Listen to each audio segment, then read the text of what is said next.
പിന്നീട് വൈക്കോല് തിരി ഉണ്ടാക്കി എടുത്ത് കൂണും സെപ്പറേറ്റ് ആക്കി വെച്ചിരിക്കുന്ന ഈ അവസരത്തിൽ പ്ലാസ്റ്റിക് കൂട് നമ്മൾ എടുക്കേണ്ടതാണ്. പ്ലാസ്റ്റിക് കൂട് എടുത്തിട്ട് പ്ലാസ്റ്റിക് കൂട് അതിൻ്റെ അളവ് പറഞ്ഞിട്ടുണ്ടല്ലോ, ആ അളവ് പ്രകാരമുള്ള പ്ലാസ്റ്റിക് കൂടാണ് നമുക്ക് വേണ്ടത്. അതായത് ആ പ്ലാസ്റ്റിക് കൂട് സുഷിരമിടണം. കൃത്യമായ അകലത്തിൽ ആവശ്യമായ എയർ കയറത്തക്ക വിധം സുഷിരം ഇടേണ്ടതാണ്. സുഷിരം ഇട്ട ശേഷം ആ പ്ലാസ്റ്റിക് കൂട് തുറന്നു പിടിക്കേണ്ടതാണ്. തുറന്നു പിടിച്ച് അത് നൂർത്ത് വെച്ച ശേഷം അതിൻ്റെ അകത്തേക്ക് നമ്മൾ ഒരുക്കി തയ്യാറാക്കി വെച്ചിരിക്കുന്ന കൂൺ വിത്ത് എടുത്ത് ആദ്യം വിതറുക. ആദ്യം വിതറിയ ശേഷം നമ്മൾ ഒരുക്കി വെച്ചിരിക്കുന്ന വൈക്കോൽ വട്ടത്തിൽ ഒരുക്കി വെച്ചിരിക്കുന്ന തലയണ പോലെ വട്ടത്തിൽ ഒരുക്കി വെച്ചിരിക്കുന്ന വൈക്കോൽ അതിന് മുമ്പായിട്ട് പാകിയ വിത്തിൻ്റെ പ്ലാസ്റ്റിക് കൊണ്ടകത്ത് പാകിയ കൂൺ വിത്തിൻ്റെ മുകളിലായിട്ട് ഈ വൈക്കോൽ എടുത്ത് വെക്കണം. അത് അമർത്തി പ്രസ് ചെയ്ത് വേണം വെക്കാം. ആ പ്ലാസ്റ്റിക് കൂടിൽ നിറഞ്ഞു നിൽക്കത്തക്ക വിധത്തിൽ വേണം ക്രമീകരിക്കാൻ. അത് പ്രസ് ചെയ്ത് അത് ഉറപ്പിച്ച് വെക്കണം. അതിന് ശേഷം കൂൺ വിത്ത് പിന്നെ എടുക്കുക. എന്നിട്ട് ആ വൈക്കോൽ വെച്ചതിന് സൈഡിലായിട്ട് പ്ലാസ്റ്റിക്കിനോട് ചേർന്ന് വൈക്കോലിൻ്റെയും പ്ലാസ്റ്റിക്കിനോടും ചേർന്ന് ഇടയ്ക്കായിട്ട് റൗണ്ടിലായിട്ട് കൂൺ വിത്ത് പാകേണ്ടതാണ്. കൂൺ വിത്ത് പാകിയ ശേഷം റൗണ്ടിൽ ചുറ്റോടുകൂടിയിട്ട് പാകണം. എന്നിട്ട് അത് അമർത്തി പ്രസ് ചെയ്ത് വെക്കണം. അതിനുശേഷം രണ്ടാമത് അതിന് മേളിലായിട്ട് പിന്നെയും വൈക്കോൽ തിരി ഉണ്ടാക്കി ആ തിരി അതിന് മേൽ വെക്കേണ്ടതാണ്. വെച്ച ശേഷം അത് കൊള്ളിച്ച് തന്നെ വെക്കണം. പ്ലാസ്റ്റിക് കൂടി കൊള്ളിച്ച് തന്നെ വെക്കണം. അത് പ്ലാസ്റ്റിക് കൂടി കൊള്ളിച്ച് വെച്ച ശേഷം അതൊന്ന് പ്രസ് ചെയ്യണം. പ്രസ് ചെയ്ത് അമർത്തി കുലുക്കി വെക്കുക എന്ന് പറയുന്ന പോലെ തന്നെ കുലുക്കി വെക്കണം. അതിനുശേഷം പിന്നെയും വിത്ത് പാകുക. അതായത് വിത്ത് പാകുമ്പോൾ ശ്രദ്ധിക്കേണ്ടത് നടുവിലല്ല ഇടേണ്ടത്. പ്ലാസ്റ്റിക് കൂടിൻ്റെയും ആ തിരിയോടും ചേർന്ന് റൗണ്ടിലായിട്ടാണ് ഇടുന്നത്. പ്ലാസ്റ്റിക് കൂട് റൗണ്ടിലായിരിക്കുമല്ലോ, റൗണ്ടിലായിട്ടാണ്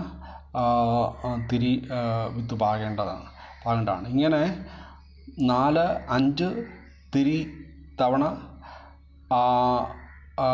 തിരി പാകി വിത്തും പാകി ഏറ്റവും മുകളിലെത്തിയ ശേഷം അഞ്ചാമത്തെ പരമാവധി 5 തിരിയാണ് വെക്കുന്നതിന് ശേഷം അതിന് മണ്ടയ്ക്കായിട്ട്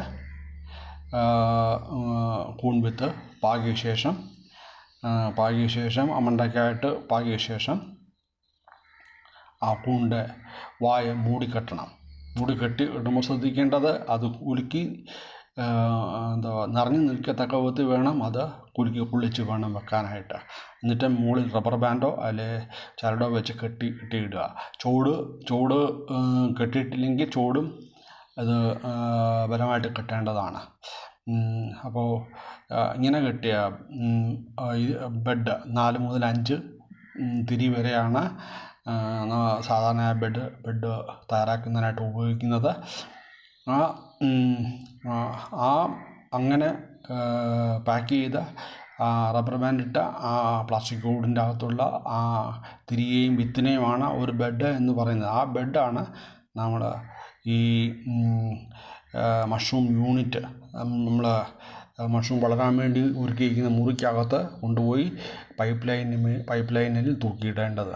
അതായത് തൂക്കിയിടുന്നത് എങ്ങനെയെന്ന് ചോദിച്ചാൽ അത് പഴയ കാലത്ത് ഉറി സംവിധാനം ഉണ്ടല്ലോ, ഈ അച്ചാറും ഈ ഭരണിയൊക്കെ വെക്കുന്ന ഉറി മാതിരി കയറ് കെട്ടിയാണ് അതിൻ്റെ അകത്താണ് ഇത് വെക്കുന്നത്. അങ്ങനെ ആ ഉറിക്കുള്ള പ്രത്യേകത എന്ന് പറഞ്ഞാൽ മുകളിലൊരെണ്ണം വെക്കാം, അതിന് താഴെ ഒരെണ്ണം വെക്കാം. അതിൻ്റെ നീളം അനുസരിച്ച് കയറിൻ്റെ നീളം അനുസരിച്ച് അത് ഉറപ്പിക്കാവുന്നതാണ്. അങ്ങനെ ബെഡ് തയ്യാറാക്കി അതിൻ്റെ പൈപ്പ് ലൈനിൽ തൂക്കാം. കൃത്യമായ അകലത്തിൽ വേണം തൂക്കാൻ. ബെഡിൻ്റെ ഒരു പൈപ്പ് ലൈനിൽ 5-10 ബെഡ് വരെ തൂക്കിയിടാം. അത് ഒരു ബെഡും മറ്റൊരു ബെഡും തമ്മിൽ സെയിം പൈപ്പ് ലൈനിൽ അകലം വേണം. അകലം ഒരു ബെഡും മറ്റൊരു ബെഡും തമ്മിൽ 45 സെൻറ്റിമീറ്റർ അകലം വേണം. അതുപോലെ തന്നെ ഒരു പൈപ്പ് ലൈനും മറ്റൊരു പൈപ്പ് ലൈനും തമ്മിൽ 75 സെൻറ്റിമീറ്റർ അകലവും വേണം. ഈ അകലം നിർബന്ധമായി പാലിച്ചിരിക്കണം. ഇത് അണുബാധ ഉണ്ടാവാതിരിക്കാനും വൃത്തിയായി ശുചിയായി സൂക്ഷിക്കുവാനും ഇത് അത്യാവശ്യമാണ്. ഈ അകലം അത്യാവശ്യമാണ്. ഈ തരത്തിലാണ് ബെഡ് നിർമ്മിക്കേണ്ടത്. അങ്ങനെ ആവശ്യമായ ബെഡുകൾ നിർമ്മിച്ച് ആ മുറിക്കുള്ളിൽ ആവശ്യമനുസരിച്ച് തൂക്കുക. 5 10 അല്ലെ 20 30 50 ബെഡുകളും ഒരുക്കി ഈ തരത്തിൽ ഒരുക്കി അതിൽ തൂക്കിയിടണം.